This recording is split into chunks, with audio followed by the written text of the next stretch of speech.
Face having ass. What's going on, you guys? It's Eric Peoples back here again via the Sean Harris page with another My Two Cents review. If you clicked on this video, you already know what we're talking about. It's Wonder Woman 1984.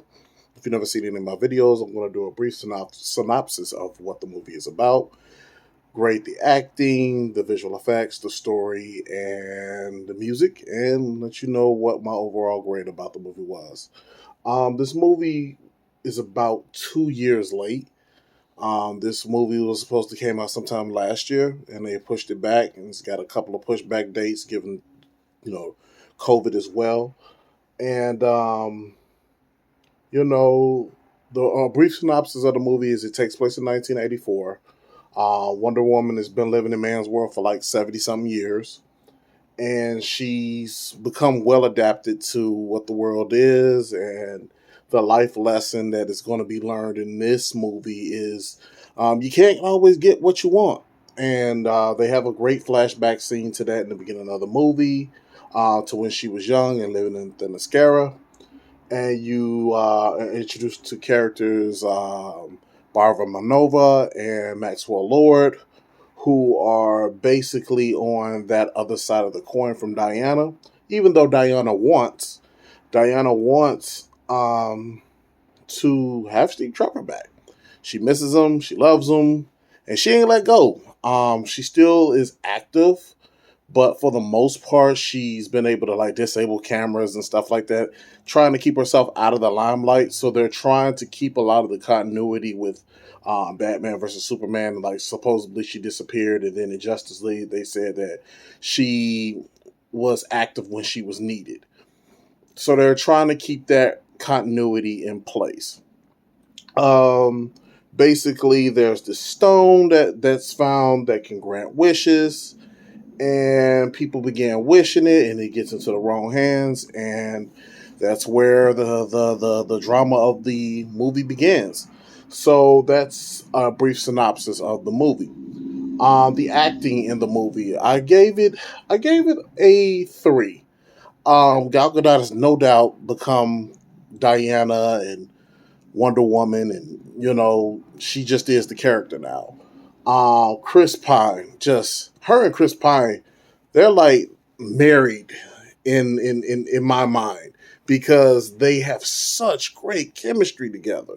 And there's a couple of scenes where they knocked it out of the park.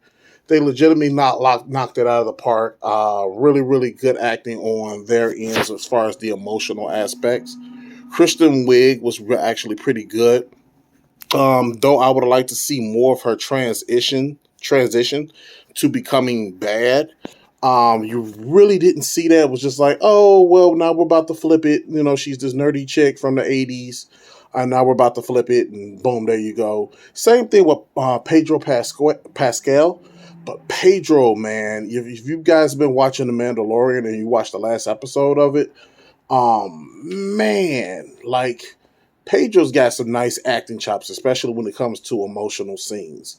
The end of the movie with him is really good stuff. Like, brought a tear to my eye almost. That and Diana and Chris Pine, Diana and Steve Trevor scene really did bring some water to my eyes. So from the aspect of acting, like I said, I gave it a 3. I think that they were legitimately going for a cheesiness of the 80s. I'm a 90s kid, so a lot of the 80s I vaguely remember. But if you watch any of the 80s movies or 80s TV shows, that's exactly what they were going for. Um, so if you're not really a fan of that, or really don't like the cheesiness of that, you may miss out on this movie.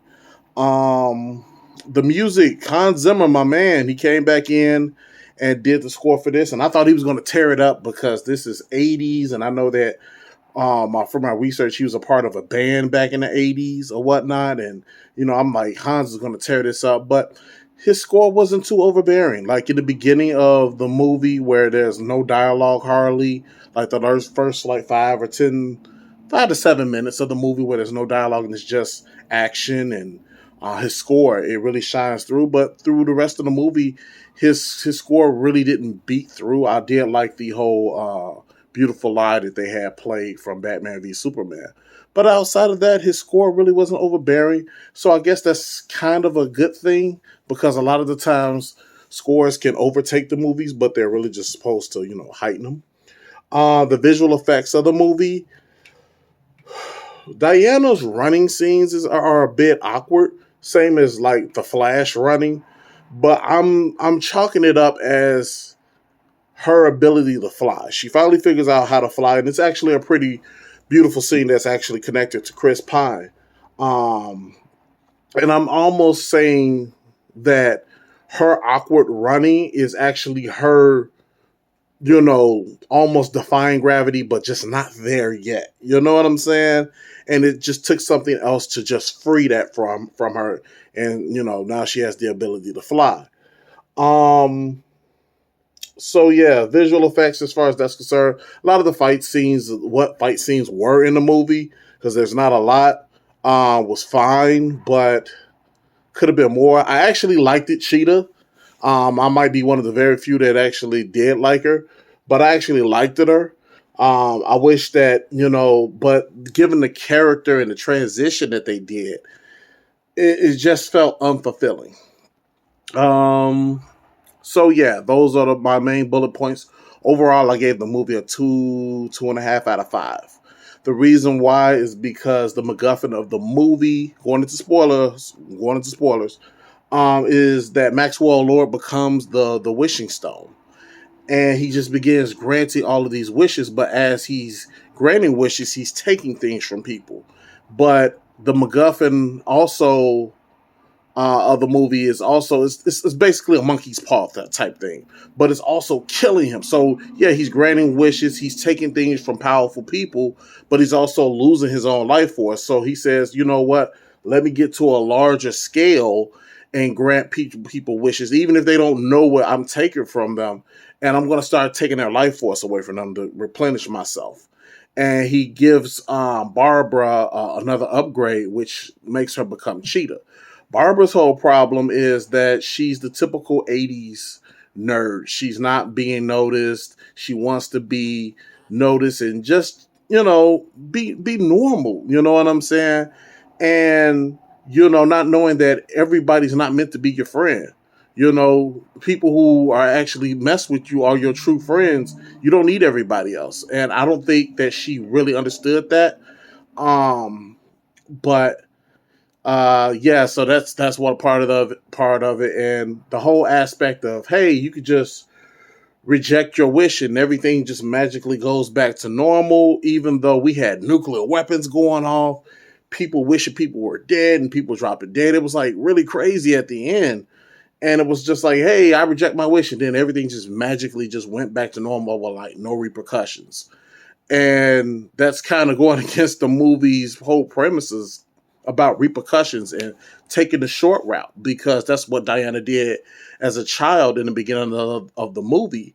And you know what I'm saying? That, the truth is the truth. As long as you got the truth, you can live with that. You know what I'm saying? And that kind of got flipped into later on in the movie with Max and Cheetah, that just facing the truth, that you're a loser, that you may not have a whole lot of friends, but the people that you do get, you love them because they love you and they respect you for you. You don't want anybody to love you because of what you have or what you can do for them. And I don't know if Barbara understood that in the end, but Max definitely understood it at the end, because he noticed the true love of his son, which was the most important thing, but it was also the thing that drove him to want all of this power and not be a loser.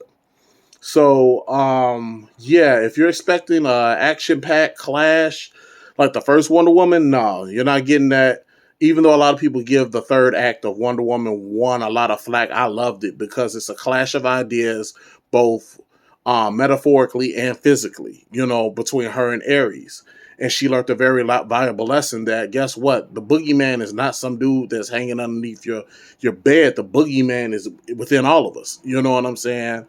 And yeah, so I gave the movie a 2.5 out of 5. I watched it 2 times on HBO Max. Shout out to AT&T. You know what I'm saying, for doing that. And I'm looking forward to the next movie that they're going to be putting out, which is with Denzel Washington, Jared Leto, and Rami Malek. So I'll probably be doing a review on that. I'm really interested in seeing that, and I'm happy that this movie finally came out. I hope it does do well enough for her. Patty Jenkins is supposed to be getting another shot at it. So hopefully we get more. We got the Lover Wonder Woman in this movie, and hopefully with the Zack Snyder cut, we'll get a chance to see Warrior Wonder Woman again, and hopefully in Wonder Woman 3, we'll see both Lover and Fighter Wonder Woman. There's two different dynamics to Wonder Woman, the Lover and the Fighter, and you got more of the Lover in this movie. So it may not be for everybody, but as I say, watch the movie and make up your own damn mind. So if you like what I had to say, hit the like button. If you disliked it, hit the dislike button. And I will see you soon. And I hope that you guys are safe, taking care of each other, wear a mask. Just be safe out there, ladies and gentlemen.